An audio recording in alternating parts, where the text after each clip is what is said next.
Yeah, Coach, y'all trailed by 13 on a few occasions during the second half. What was the key to getting back into that game? I mean, I just thought we started defending the three, much better in the second half, holding them to, 1 of 13 from 3-point area. And we rebounded the ball much better. I mean, we had 21 offensive rebounds and out rebounded them by 6 and caused 24 turnovers.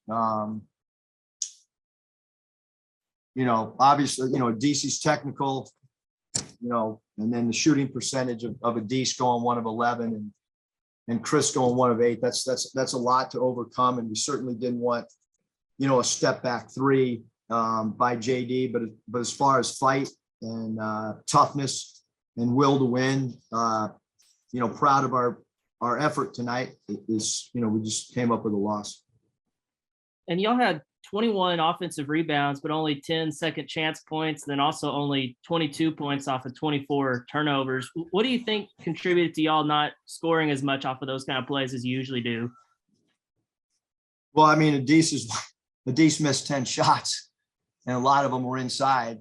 The points off turnovers, I'd have to go back and watch. A lot of their turnovers were dead ball turnovers, so you're not going to convert those. If it's a ball that goes out of bounds or somebody dribbles it out of bounds, those type of things, you're probably not going to.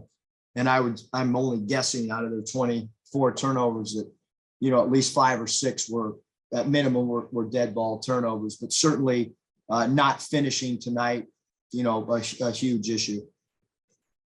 Curtis. Coach, in that final full offensive possession, elected to let the guys play it out. You probably feel pretty good about JD making a play there.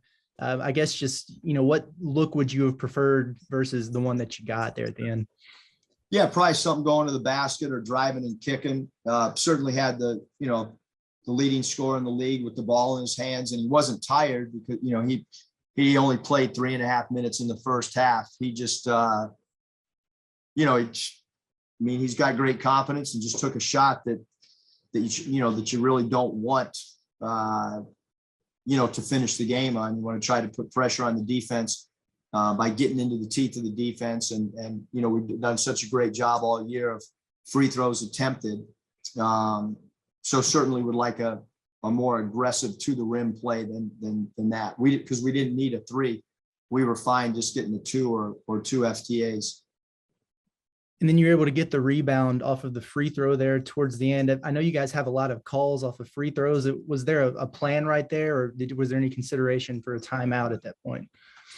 No, I mean, I think when you get something in that scramble type situation, you let them play. They've been drilled on certain situations, and again, it's we always talk about the last play, but I'm sitting here going, why did we get a technical foul?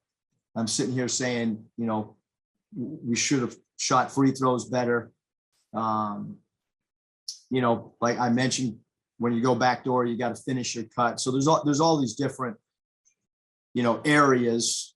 Trey Wade's got to rebound the ball better. You can't play his position and have 0 defensive. So there's a lot of things that you could pinpoint to tonight, and a lot of areas for us to try to get better and clean up as well. Thanks, Coach. Scotty. Yeah, Eric, you mentioned Adis. What was the explanation that you got on his technical? And then it's pretty uncharacteristic for him to go 1 of 11 from the floor. What kind of contributed to that? I didn't think we went to the rim as aggressive as we normally do. We certainly didn't finish offensive rebounds. Kamani missed 3 putbacks. Adis missed several around the rim. For some reason we're not a team that shoots floaters, and all of a sudden we had some guys take floaters in the first half, which I mean, we don't work on it. We don't talk about doing it, but again, look, we lost the game. We won 9 in a row. We were a basket away from winning 10 in a row against a team that's won a lot of really good games. We lost tonight. We played with great effort. We were down, we fought, scrapped, as a coach, as a program, effort's always the number one thing, and belief. They had great effort. They had great belief. We came up short. Well, this is, like you mentioned, you guys' first loss in over a month. You got a quick turnaround on the road again on Tuesday. I guess you're expecting the guys to respond the proper way. Yeah, I mean, the locker room's really hurting right now for sure. You know, we felt like we could come in here and get a win. And, you know, our winning streak is now, you know, snapped, and we got to get ready for Missouri, and we'll start doing that on the plane ride back. Coaches will huddle up and start prepping, and hopefully the players will get their mind directed that way as well. Bob. Eric, how'd you think Jalen played? That was a career high. I know he was disappointed missing a few free throws, but how'd you think he played overall? Yeah, I mean, he just keeps getting better. He played phenomenal.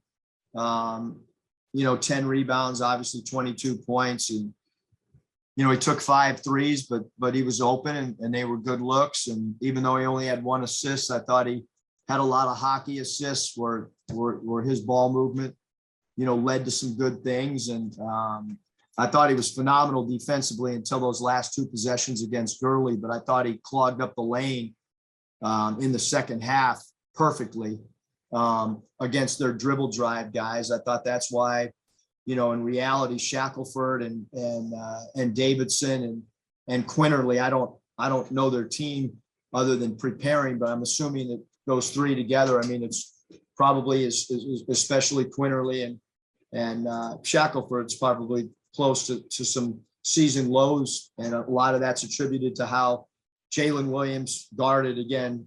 You know, Gurley's 2 baskets in the lane late, you know, were big for Alabama.